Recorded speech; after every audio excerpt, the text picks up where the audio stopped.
Assalamualaikum warahmatullahi wabarakatuh. Alhamdulillahirabbil alamin. Alhamdulillahil azizul ghafar, al malikul qahar, al mukawwirul laila 'alan nahar, tafsiratan lidzawil qulubi wal absar wa tadhkiratan li ulil nuha wa dzawil afkar. Assalatu wassalamu ala nabiyina Muhammadin sallallahu alaihi wasallam, akhirul anbiya wa khatamul mursalin, alladzi la yantiqu 'anil hawa in huwa illa wahyun yuha. Amma ba'du, mari Bapak Ibu para jamaah semuanya kita awali dengan membaca ta'awudz dan basmalah bersama-sama. A'udzu billahi minasy syaithanir rajim. Bismillahirrahmanirrahim. Ya, kita lanjutkan. Kita kalau di fotokopi masih halaman 30 ya. Insya Allah nanti kita selesaikan bab ini, baru nanti pekan selanjutnya pembahasan ketika mulai bersuci. Jadi di situ sampai pada alinea ketiga dari atas ya. Jadi wa yu'minu bi ikhrajil muwahhidina minan nari ba'dal intiqam hatta la yabqa fi jahannama muwahhidun bi fadlillahi ta'ala. Jadi ini masih merupakan uraian selanjutnya, bahwa kalau kita beriman dengan Allah la ilaha illallah itu tidak boleh dipisahkan dengan syahadat risalah, syahadat yang kedua, wa anna Muhammadar Rasulullah. Dan ketika mengucapkan wa anna Muhammadar Rasulullah itu berarti juga kita mengimani ya kerasulan Nabi Muhammad beserta semua yang dibawa, beserta semua amalan berupa tuntunan yang harus diikuti yang dibawa oleh Rasulullah, termasuk berbagai keyakinan, keimanan kemarin ya, tentang penciptaan, tentang kebangkitan, tentang hari kiamat, tentang hisab yang kemarin sudah kita bahas. Dan selanjutnya wa yu'minu bi ikhrajil muwahhidina minan nari ba'dal intiqam, dan juga mengimani bi ikhrajil muwahhidin, dengan dikeluarkannya al-muwahhidin. Siapa al-muwahhidin? Itu orang-orang yang bertauhid. Minanar, dari neraka, ba'dal intiqam, setelah selesai pembalasannya. Jadi artinya harus diyakini juga bahwa orang itu yang beriman, al-muwahhid yang bertauhid itu kan tidak lepas dari kesalahan ya. Jadi orang itu malah di dalam kata-kata hikmah itu dikatakan al-insanu mahalul khotok wa nisyan. Jadi manusia itu tempatnya khotok, itu salah, wa nisyan dan lupa. Malah ada kata-kata begini ya. Ya ini bukan hadis. Sumiyal insan li nisyanihi. Jadi bahasa Arab itu ada kesamaan bentuk kata ya, yang itu menunjukkan turunan atau berhubungan. Insan karena nisyan, nisyan itu apa? Lupa.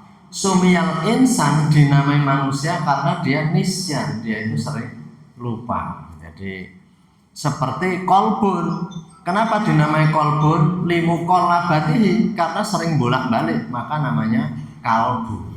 Kalbu atau pikiran itu kan kadang gembira, kadang sedih, kadang tertawa, kadang menangis gitu ya. Itu karena apa? Sumiyal kolbu limukolabati, dinamai kolbu karena kolaba itu bolak-balik. Sumiyal insan dinamai manusia linisyan ini karena sering lupa itu. Jadi kalau kita lupa, yo jenenge menungso isyana gitu kan kita.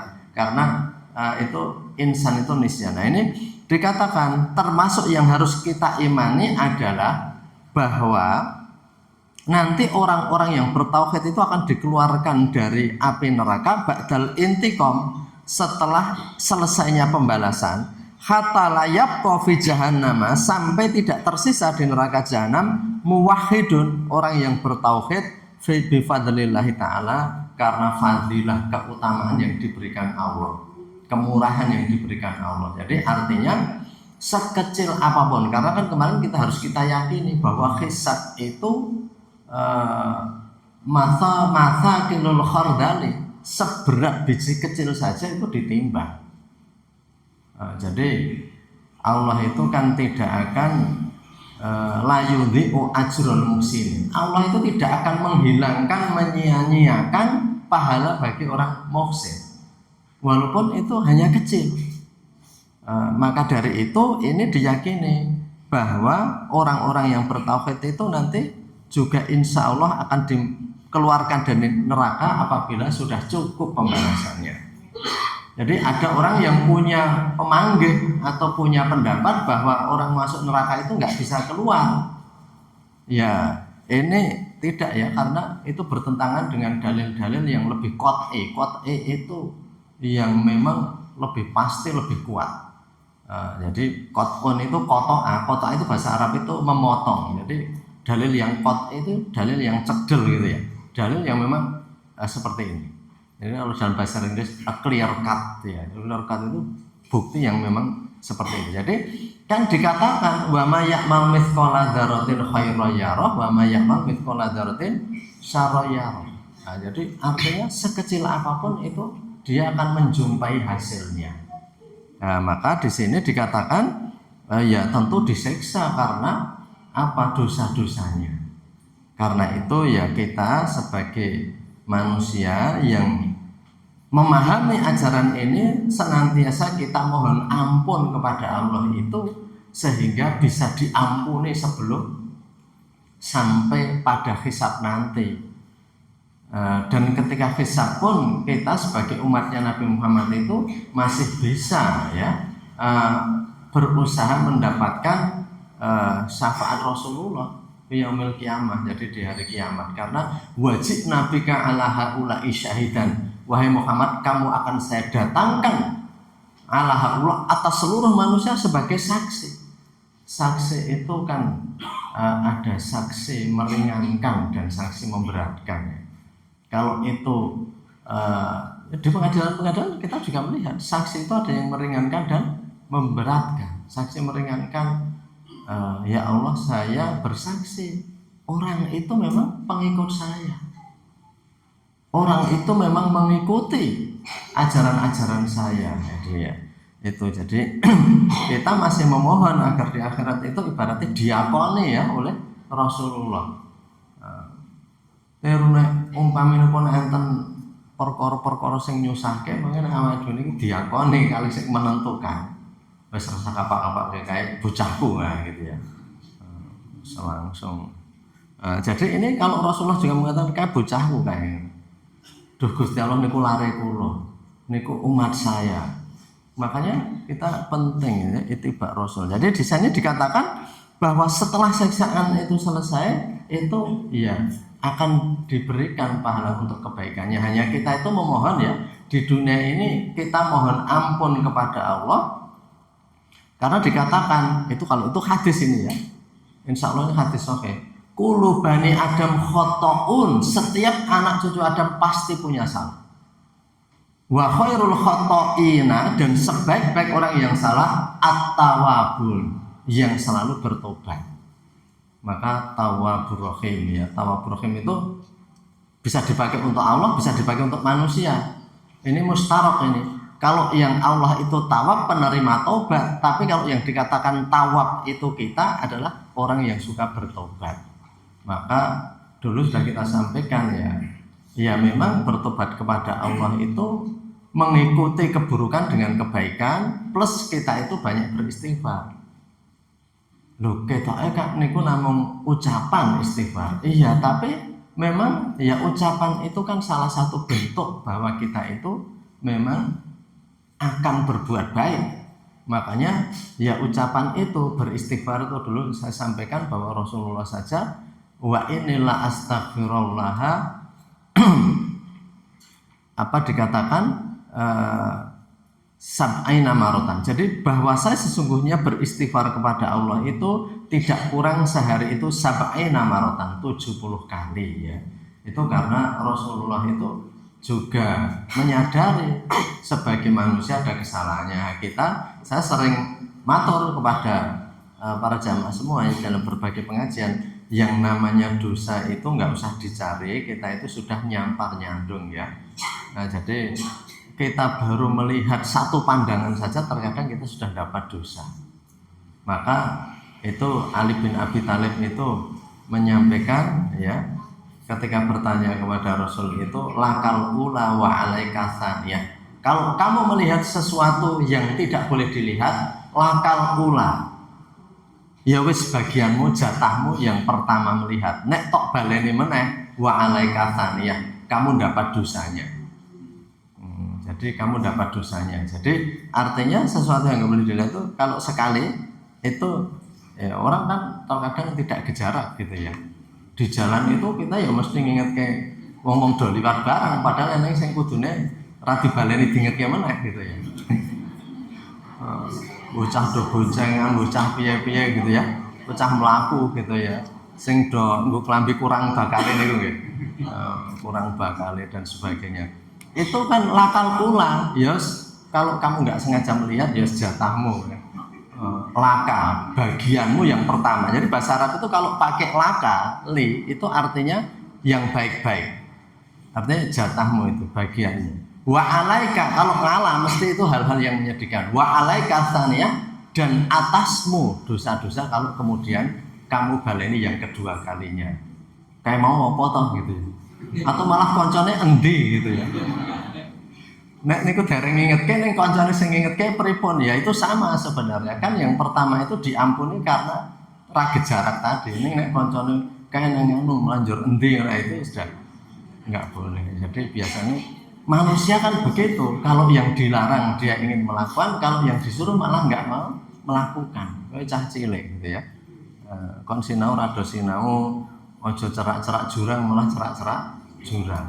Apalagi sekarang zamannya selfie ya. Wah, melahirkan banyak tragedi. Ada orang ditabrak mobil, ada orang kecemplung jurang, ada orang kecemplung laut hanya karena ingin selfie. Jadi itu naudzubillahi min dzalik gitu ya. Jadi maka kembali ke tadi, insya Allah itu setelah disiksa ya dosanya habis, maka dari itu kita mohon kepada Allah agar tobat kita itu diterima sebelum kita itu meninggal.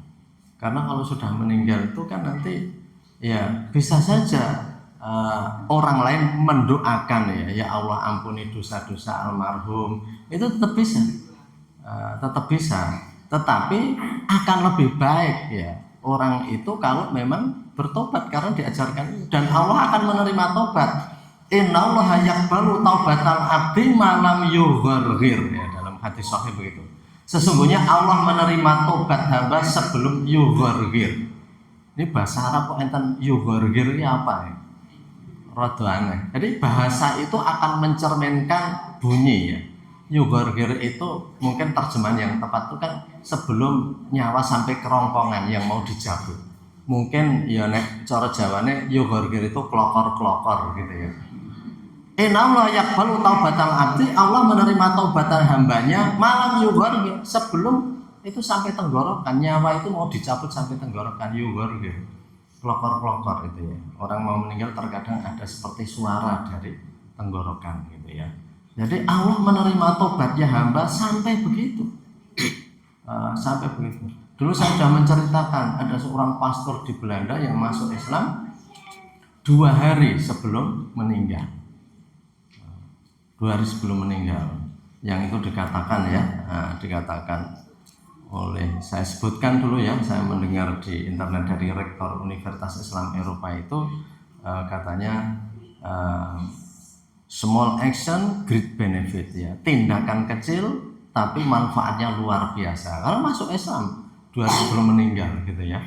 Jadi itu, maka dari itu Allah menerima tobat hamba sampai dia itu sampai kerongkongan ya nyawanya. Jadi seperti Fir'aun itu nggak diterima karena Fir'aun itu sudah itu ya hampir meninggal.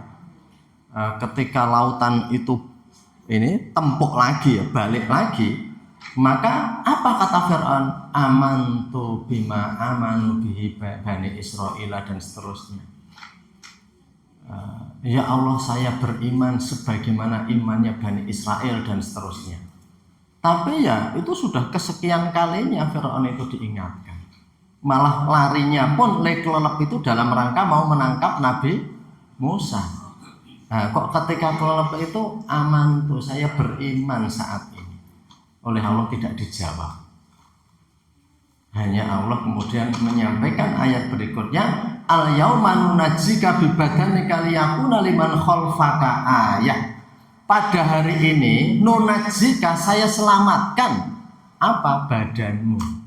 Untuk apa? Liyakuna liman khalfaka ayah, agar menjadi tanda-tanda kekuasaan Allah, ayat Allah bagi orang-orang setelah kamu, bahwa yang namanya raja, bahwa yang namanya penguasa dalam dinasti yang sedemikian besar, yang namanya orang dengan kekuatan tentara dan militer sebegitu hebat. Mesir pun itu hebat sekali, terkenal sekali yang namanya kekuasaan Firaun ya.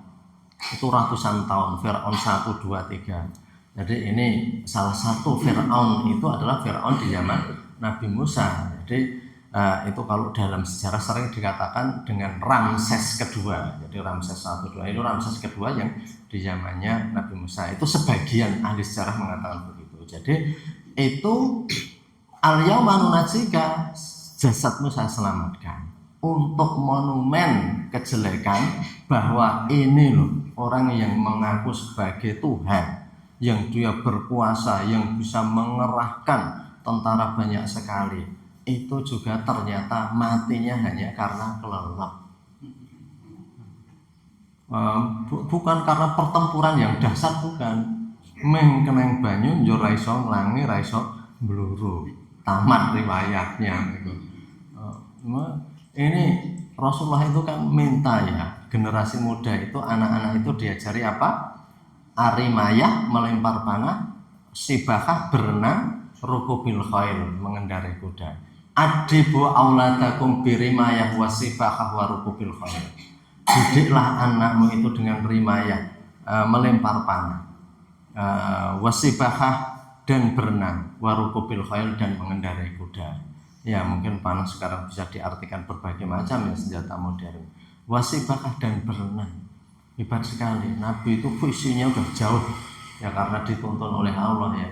Jadi di sana itu tidak banyak sungai. Jenengan tindak haji niku teng Mekah napa teng Madinah niku ndak nggih pinanggih lepen sing ageng, sungai yang besar. Nek iso ketemu kali kaya Kulon Pangki niki mawon niku wis hebat teng mriko nggih. Nabi memerintahkan ajari berenang. Tapi ternyata betul nanti tentara-tentara Islam itu akan menyeberangi sungai-sungai besar. Sungai Efrat, sungai Tigris, sungai Nil. Jadi itu dalam bertempur dan berperang mengarungi itu. Kalau itu nggak bisa renang, sudah udah ngatik nang pinggir kali,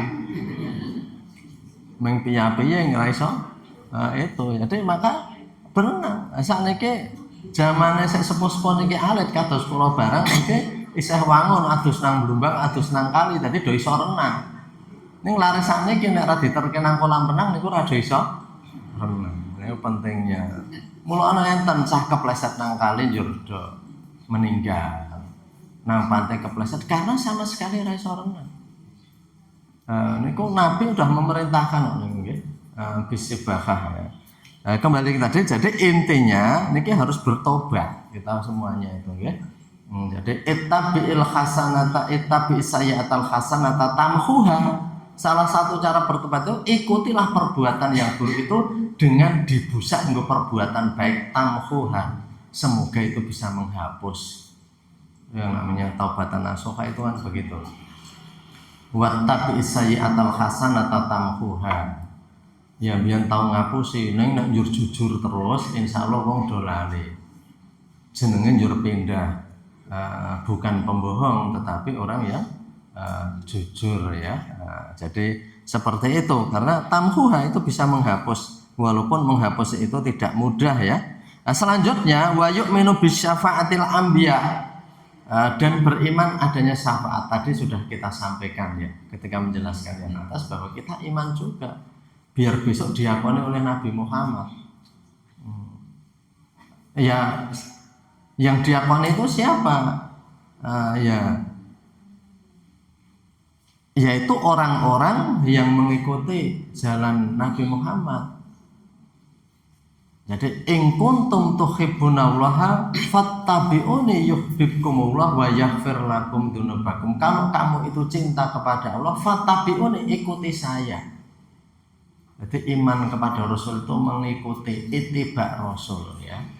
Dulu sudah saya sampaikan bahwa kita menyebut asmanya Rasul, memuji Rasul itu iya rangkaiannya, tetapi rangkaian itu dilanjutkan juga dengan mengikuti ittiba Rasul. Dalam suka maupun duka, artinya dalam apa yang kita sukai maupun tidak kita sukai. Jadi tidak boleh memilih-milih. Jadi wa makana lil mu'minin ayyakuna lahumul khiyarah. Jadi dan tidak pantas orang mukmin itu kalau Allah dan Rasulnya memutuskan dia pilih-pilih.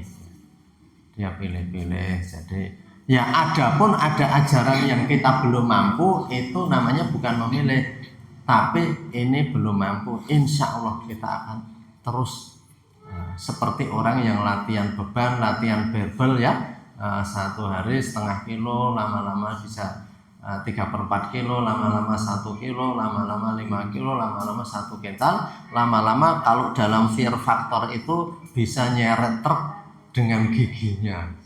Rantai talenya jur diseret dengan giginya atau itu kan latihannya dimulai dari yang kecil-kecil. Bahwa ada orang tahajud berjam-jam nggak selesai, yaitu subhanallah ya, itu tentu suatu hal yang berat itu ya. Yang seperti kemarin kita lihat itu loh di mana di internet itu, di berita di YouTube itu sholat raweh yang semalam berapa 30 juz itu loh, yang di mana pondok Tafid di Magetan atau di mana ini, itu yang dimulai habis isya nanti sebelum subuh itu baru selesai. Ada, nah itu tak kira latihannya ya lama, dimulai dari yang 7 menit rampung gitu ya. Dimulai mesti takon imame sopo, nek kae wacane ngene, nek kae wacane ngene, lama-lama ya. Jadi nggak ada latihan beban ya, orang yang bisa mengangkat beban kuat itu kecuali dirintis dari yang pelan-pelan gitu ya. Jadi itu, ini nanti ada kaitannya dengan fit tadrij ilal irsyad, bertahap dalam membawa kepada petunjuk. Saya lanjutkan, wa ayat takida fadla sahabati wa tartibahum.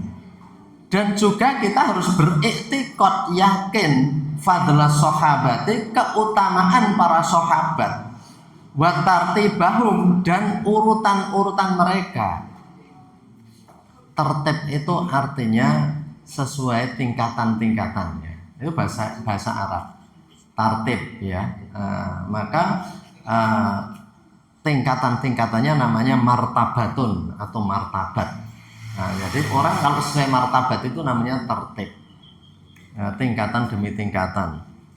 Kok kata nggih bahasa Indonesia saka bahasa Arab ini banyak sekali.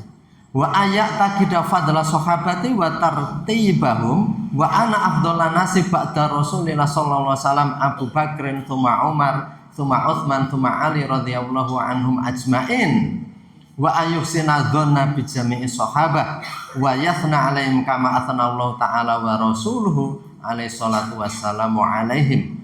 Jadi kita juga harus iktikad ya, percaya, yakin keutamaan para sahabat dan derajat-derajat tingkatan martabat beliau-beliau itu.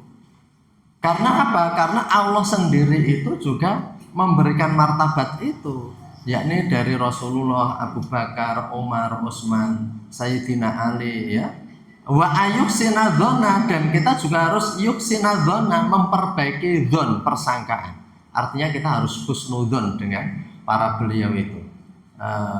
Jadi kan kita ada orang yang para sahabat gimana kok mereka itu sampai berpecah belah, sampai berbeda pendapat. Kita harus husnudzon pada mereka.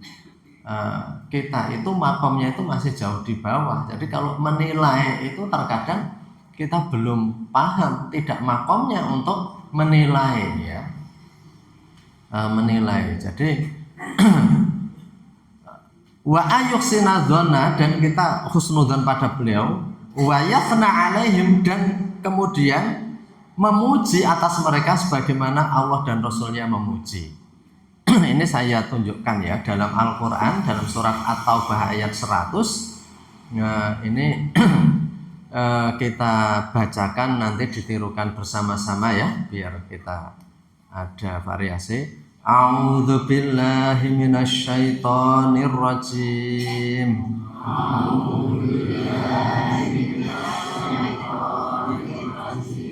Wasabiqunal awwalun minal muhajirina wal ansori walladzina tabauhum bi ihsanir radhiyallahu anhum wa radu an wa a'adda lahum jannatin tajri tahtahal anharu khalidina fiha abada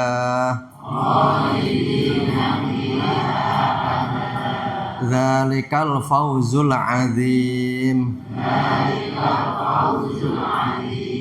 Jadi ayat ini Bapak Ibu semuanya, wasabiqunal awalun, dan orang-orang yang sabik itu dahulu, wal awal yang awal-awal. Siapa itu? Minal muhajirin wal ansor, yakni orang-orang muhajirin dan ansor. Walladzina taba'hum biihsan, dan orang-orang setelah muhajirin dan ansor yang mengikuti mereka dengan kebaikan-kebaikan, dengan ihsan. Radhiyallahu anhum, Allah ridho dengan mereka itu. Wa radu'an, dan mereka juga ridho dengan Allah. Jadi artinya ini memang dipuji oleh Allah. Wasabiqunal awalun, jadi sabiqunal awalun muhajirin dan ansor itu, dan orang-orang yang mengikuti mereka, maka anak ittaba'uhum, namanya tabi'in ya. Tabi'in itu di setelah mereka, setelah lagi tabi'in ya. Kalau kita itu sudah panjang sekali urutannya, tetapi ini Allah sendiri yang memuji para beliau itu, para sahabat-sahabat. Jadi kalau kita lihat para sahabat-sahabat itu dengan keutamaannya memang luar biasa. Jadi ketika para sahabat-sahabat itu diutus oleh Rasul untuk berperang, berjuang, itu masih muda-muda loh usianya. Masih muda-muda. Jadi masih belasan tahun. Usamah bin Zaid itu diutus jadi komandan itu masih, kalau tidak 17-19 tahun. Jaisu Usamah itu. Kemudian Ali bin Abi Thalib itu likuran-likuran tahun itu. Jadi para beliau itu, karena kan ketika Nabi dakwah usia 40 tahun, kan Ali masih anak-anak. Orang yang masuk Islam dari kalangan anak-anak. Jadi Ali bin Abi Thalib masih anak-anak. Padahal Rasul itu hanya 23 tahun. Dari setelah diutus usia 40 sampai situ kan hanya 63 tahun. Dalam usia 23 tahun. Jadi Ali bin Abi Thalib yang kemudian menjadi komandan dalam perang Khaybar, yang ikut berjuang berbagai macam itu, sampai Rasul wafat itu kan berarti hanya usia anak-anak ditambah 23 tahun paling tidak. Padahal itu kan berperangnya ketika Nabi juga masih sehat, masih artinya apa? Artinya para sahabat itu memang orang masih muda-muda. Jadi beliau-beliau itu masih muda, yang mereka itu juga sudah berbuat baik seperti itu. Dan cepat sekali prosesnya. Bapak Ibu semuanya, yang namanya 23 tahun itu tidak lama. Tetapi Rasulullah berhasil membawa dan merubah orang-orang jahiliyah orang-orang yang tadi itu sukanya itu menindas gitu ya. Di mana zaman jahiliyah Bapak Ibu, jahiliyah itu yaitu sudah sebobrok-bobrok zaman. Di zaman jahiliyah itu perkawinan itu tidak ada batasnya. Seorang laki-laki mau menikahi berapapun. Malah saya pernah menceritakan termasuk kebiasaan di zaman jahiliyah itu ya perbudakan itu. Dan orang bergaul dengan budaknya. Budak itu dijual belikan. Bahkan kalau ada satu orang laki-laki punya banyak istri, karena istrinya nggak dibatasi ya, umpamanya punya istri 10, dari istri yang pertama itu dia punya anak laki-laki, maka ketika bapaknya mati, semua istrinya kecuali yang pertama tadi ya, karena itu menjadi warisan bagi anak laki-laki dari istri pertama tadi. Jadi anak itu akan mewarisi istri-istri bapaknya. Jadi wanita itu bukan penerima waris, tapi dia adalah termasuk harta warisan. Loh, itu zaman jahiliyah seperti itu loh. Maka Nabi merubah, tidak, wanita tidak seperti itu. Wanita dengan laki-laki itu sama derajat di hadapan Allah. Memang di dunia dalam hidup itu ada saling taat, ada yang satu diperintahkan begini, satu perintahkan begini, itu karena memang pembagian tugas yang Allah tentukan. Tetapi derajat di hadapan Allah itu sama, dan derajat di hadapan Allah itu sama. Jadi an-nasu sawasiyatun, seluruh manusia sama. Atau dikatakan inna akramakum indallahi atqakum, yang paling mulia itu yang paling bertakwa. Jadi maka dari itu kembali ke tadi gitu ya. Jadi para sahabat-sahabatmu, beliau itu para orang-orang yang utama, sampai Allah sendiri itu memujinya. Dulu sudah saya sampaikan bagaimana Allah memuji secara khusus dengan orang Ansor, karena saking baiknya ya, saking baiknya di dalam di dalam menanggapi, di dalam melayani orang-orang muhajirin yang hijrah tidak punya apa-apa, tidak bawa apa-apa gitu ya, karena semua hartanya harus ditinggal di Mekah. Jadi maka dari itu kita meyakini juga keutamaan para sahabat, sehingga sampai ada yang dikatakan al-asyaratul mubasysyarina bil jannah, 10 orang yang oleh Rasul disebutkan akan masuk surga. Rasul menyebutkan dalam berbagai kesempatan yang berbeda. Bukan Rasul mengatakan ini loh 10 orang yang masuk surga, tidak. Tapi terkadang Rasul itu mengungkapkan seperti terkait Bilal, Nabi mengatakan gimana? Saya mendengar terumpah Bilal di tepi surga. Ini masih hidup di dunia kok Rasul sudah ngendika begini.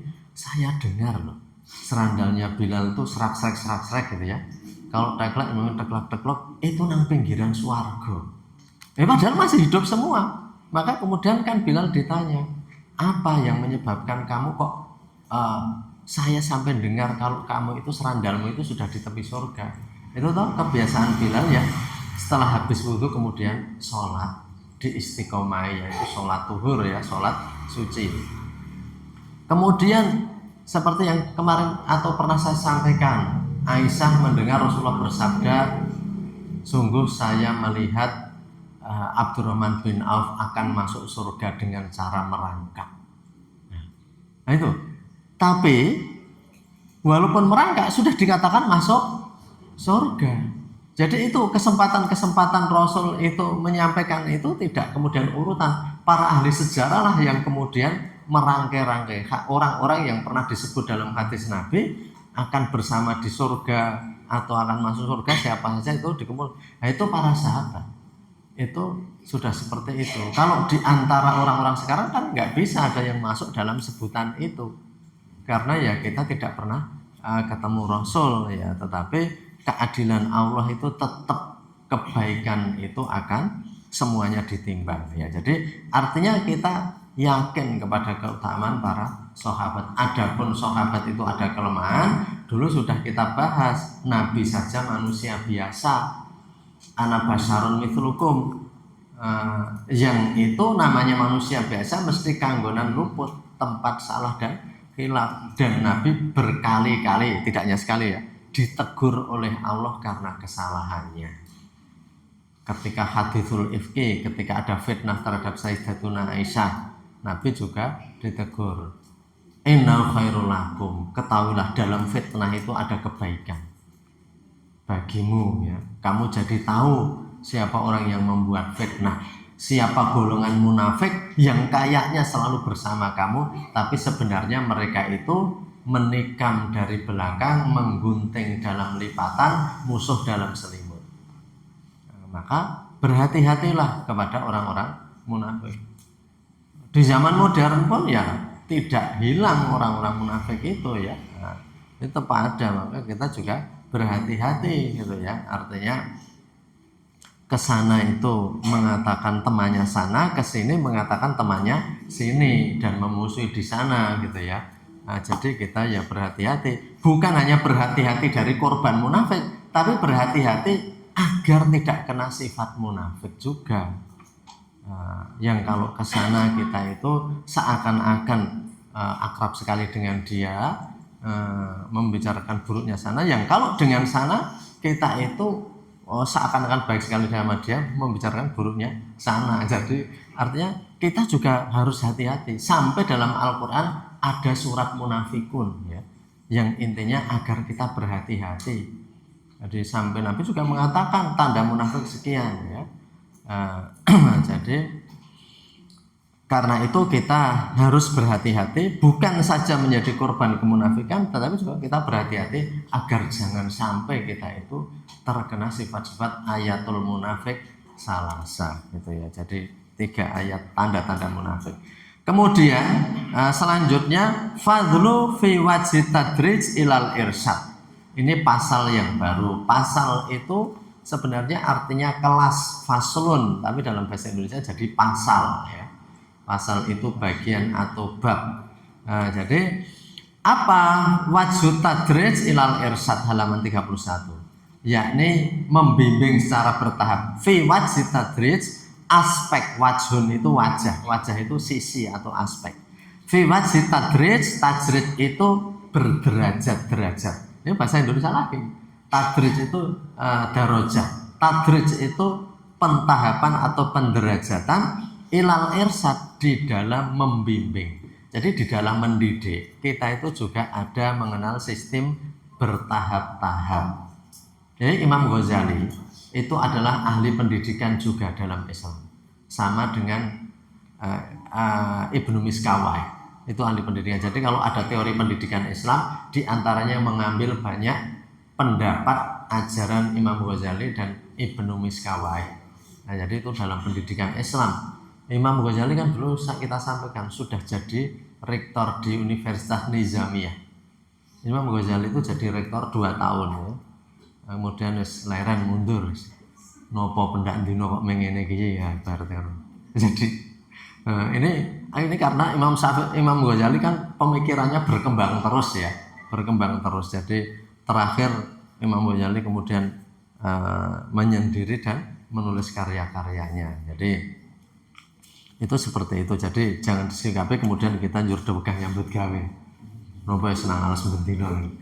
Jadi enggak ya, kita memang harus bekerja. Wa'lam anna sobiya, dan ketahuilah bahwasanya sobi itu bayi, fi awali naswatihi, nasyaihi. Ini saya tidak tahu, saya cari di kamus itu non shin wawu h ini sulit sekali, sehingga saya menduga ini salah cetak. Yang betul nas'atihi. Nas'atun itu adalah kejadian atau pertumbuhan. Wa'lam anna sobiyya fi awali nas'atihi, maka ada nama-nama nasi'atul isyah. Nasi'ah itu tumbuh ya. Nasi'atul, jadi nas'atun itu tumbuh. Wa'lam anna sobiyya, ketahuilah bahwasanya bayi fi awali nas'atihi, di awal pertumbuhannya, musta'idun, disiapkan, liqabulil haq, untuk menerima kebenaran, min ghairi burhanin, tanpa dengan argumen-argumen yang rumit, bifitratillahi ta'ala, dengan fitrahnya Allah. Jadi artinya gini, kalau kita ngajari anak kecil, nggak usahlah memakai burhan, pikiran yang rumit-rumit, argumentasinya, alasannya, itu nggak usah. Cah cilik itu rasa dijak mikir berat-berat gitu ya. Nah, jadi sehingga gunakan yang sederhana itu menurut Imam Ghazali. Jadi tapi harus dibimbing. Ya sholat itu akan begini, sholat ini akan begini. Kalau terkadang kita belum bisa menjawab, yes, ini perintah Allah seperti ini gitu ya. Jadi kan begitu. Beda dengan orang yang dewasa, orang-orang yang sudah lama memeluk agama Islam ya harus senantiasa mendalami apa rahasia iman kepada Allah, iman kepada malaikat. Tapi kalau anak kecil nggak usah diajak berpikir terlalu, nggak usah diajak diskusi terlalu mendetail, pet-petan Pak nih gini. Jadi fal yulqa ilahi tarjamatul akidah hatta yahfad, maka sampaikan saja maksud dari akidah itu sampai dia hafal atau menjaga. Fala ya la yazalu yafhamu ba'da dzalika syai'an fa syai'an, maka dia itu masih akan memahami setelah itu setahap demi setahap. Wa yastarsyikhu fi batini, dan kemudian akan menjadi rosih. Rosih itu yang paham ya, mengendap, yang akan menep di dalam batinnya. Fala yahtaju ila ayuthbita dzalika bil barahin, belum membutuhkan dengan berbagai argumen ya, burhan itu argumen, akal, rasio. Intinya begini, walaupun sejak kecil anak itu harus diarahkan, walaupun tidak dengan hal-hal yang sangat mendetail, tetapi sesuai dengan kemampuannya. Islam kan juga mengatakan begini ya, Nabi ini perintah Rasulullah, khotibin nasa ala qadri uqulihim. Khotibin nasa itu ajaklah orang itu berbicara atau nasihatilah dia. Bahasa letterleknya khotibin nasa itu khutbailah manusia ala qadri uqulihim, sesuai dengan qadrun itu kadar akalnya. Jadi ajaklah manusia itu berdiskusi, berbicara, ajari mereka sesuai tingkatan akalnya. Jangan semua diajak kemudian harus ilmiah sekali semua, ya tidak. Jadi ini ilmu sebenarnya Ihya Ulumuddin itu termasuk ilmu tua, ilmu yang kita perlu pengalaman hidup yang kemudian kita bisa menghayati. Jadi maka kalau di pondok-pondok Ihya itu ya nanti kalau tingkatan akhir gitu ya, awal itu ya nanti fikih biasa. Fikih biasa, wudhu carane ini, dan nggak usah sampai yang kemudian menghayati yang detail-detail gitu ya. Ini jadi Ihya ini sudah fikih tingkat tinggi karena sudah memasukkan tasawuf dalam fikih, memadukan fikih dan tasawuf. Lebih tinggi lagi nanti kitab tasawuf ya. Jadi itu terkadang seperti yang pernah saya ceritakan, itu sampai tingkatan-tingkatan di mana orang sakit saja nggak mau berdoa minta sembuh. Ini diajar kita cilik itu angel. Jadi para seperti Abu Bakar ketika mau sedo kan ditanya, apakah kamu sudah memanggil tabib? Kan ditanya begitu. Abu Bakar jawabnya, tabib sudah melihat, sudah mengunjungi saya. Tapi ketika ditanya tabib oleh yang datang itu kan tabib maksudnya dokter. Tapi Abu Bakar jawabnya, tabibnya itu sudah melihat saya, sudah nemui saya. Lalu yang jenguk, apa ngendikane dokter? Dokter ini ngendika ngene, ini fa'alun lima urid. Jadi dokter ini, aku bakal tumindak sak karepku dhewe. Jadi tabibnya itu Gusti Allah yang dimaksud. Abu Bakarnya jawab, walaupun ditinggali kali dokter, maha dokter ini ya Gusti Allah yang buatan sejelas. Gusti Allah, oh pengendikane dokter, aku bakal tumindak sak karepku dhewe. Nek Abu Bakar tak uripke ya urip, nek Abu Bakar tak sing mateke ya njur mati. Ngono ya doktere mau. Ngono berarti Abu Bakar mboten nyelokke dokter. Apakah dokter pun ngunjungin jenengan Sayyidina Abu Bakar? Doktere mau wis niliki aku. Lah napa ngendikane? Ini fa'alun lima urid. Aku bakal tumindak sak karepku dhewe. Kowe iso tak uripke, iso tak patekke ya. Ini udah kita gesek ngoten niku. Niki nek lare mau njur diperiksake mboten gelem lare pilek ora gelem. Mboten niki karena ini pemahaman tinggi. Mula agama niku derajate kula wong salsul ngaturke niku kathah derajatnya ya. tingkatan-tingkatan kathah. Jadi sholihun likuli hal ning agama niku sae kagem setiap tingkatan. Cah cilik ya iso diajari, wong rada tuwa ya iso diajari, wong sing nganti imannya tinggi ya iso diajari, kabeh iso nampa. Monggo mendhet sak karepe jenengan, ibaratnya ngoten niku. Enten sing jenengan mendhete ngeten ae mendhet. Jadi cara memahaminya benten-benten niku kebenaran ada di sisi Allah, mangke innamal a'malu binniyat. Selama orang itu memahami agama bukan untuk kepenake dhewe.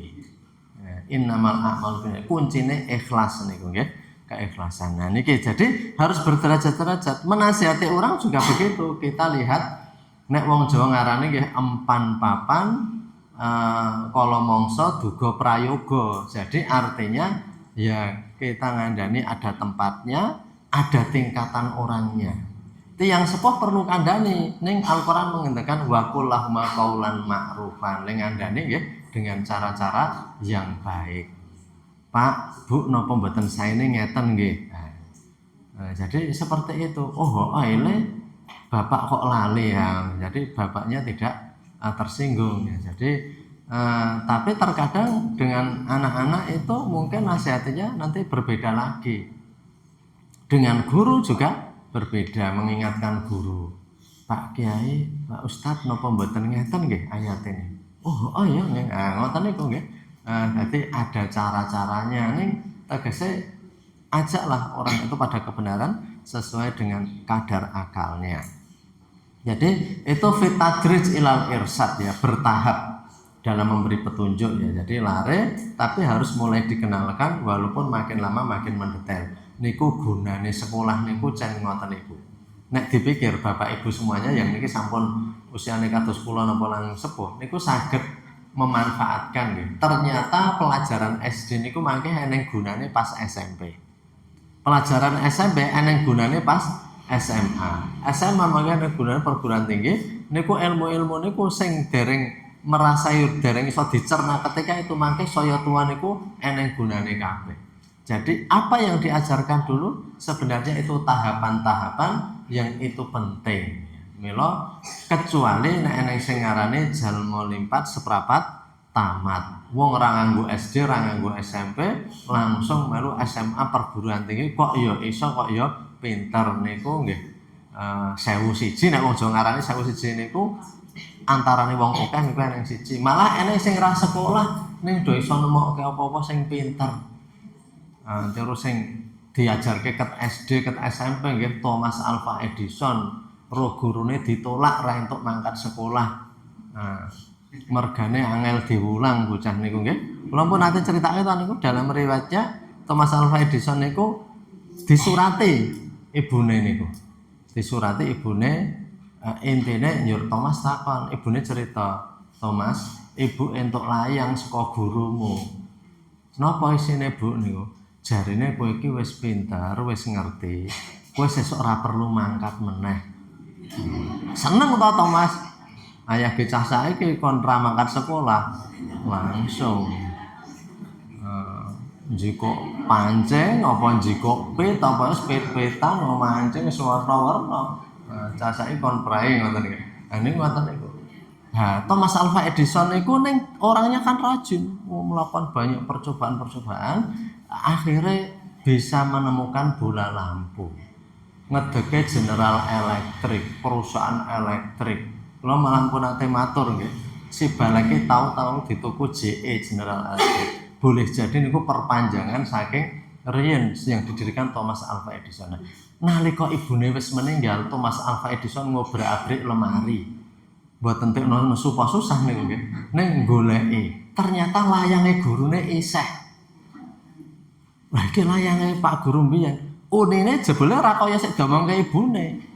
Unine ngeten iki, berhubung anak ibu itu tidak bisa diajari. Anak ibu itu sulit diajar. Maka besok tidak boleh berangkat ke sekolah. Rasa sekolah kuwi wong niku ra keneng diulang ibaratnya kaya cah bodoh. Karena ra tidak mampu untuk belajar. Maka besok enggak usah sekolah. Loh, isine ngoten. Ning ibune kan bijaksana. Nek langsung domongke anake mangke minder. Aku jarane Pak Guru entuk sekolah tekno aku ki ra iso memahami pelajaran. Memahami pelajaran ya. Nah, ning ibune pinter to. Thomas Alva Edison le nemokke layang asline basan ibune wis mati. Oh jebule aku ki ra entuk sekolah tekno jarane ki aku ki ra iso memahami pelajaran. Ning ibu mbiyen kok goroh apik nggih, goroh putih niku nggih. Goroh putih. Le kowe iki jarene wis pinter sesuk aja mlebu sekolah. Gurune ibune bijaksana. Anaknya tetap pede, anaknya akhirnya melakukan penelitian malah ngluwihi dari orang-orang lain. Jadi itu kembali ke tadi bahwa yang namanya pelajaran itu bertingkat-tingkat tetapi harus dikenalkan nggih, harus dikenalkan. Ini sedikit ada makna Islam dan iman ya. Ini saya singgung saja yang akan datang. Insya Allah ini ya nanti yang akan datang kita masuk bab yang baru tentang toharoh bersuci ya. Tentang bersuci. Makaten yang bisa kita bahas pada kesempatan kali ini sudah jam 7. Ada khilaf kami mohon maaf. Mari kita akhiri dengan doa penutup majelis. Subhanaka Allahumma bihamdika asyhadu an la ilaha illa anta astaghfiruka wa atubu ilaik. Nastaghfirullaha wa lakum. Assalamualaikum warahmatullahi wabarakatuh.